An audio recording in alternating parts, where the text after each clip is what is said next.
ரசாத்துங்களா? Bro உங்கள் purse வந்து collector office ரோட்டில் கிடக்கு. ஆமாம் ப்ரோ. அங்கேயே தான் நிற்கிறேன். வாங்க வாங்க வாங்க. ப்ரோ நீங்கள் தானே ப்ரோ கால் பண்ணீங்க? பர்ஸு ப்ரோ படிச்சவங்க தானே நீங்கள்?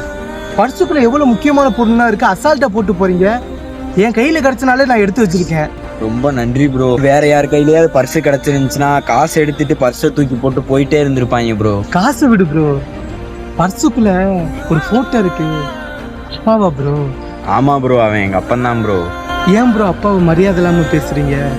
நானும் உங்களை மாதிரி எங்கள் அப்பாவை மரியாதை இல்லாமல் பேசிகிட்டு இருந்தேன் ப்ரோ. ஆனால் இப்போ எங்கள் அப்பா உயிரோடு இல்லை ப்ரோ.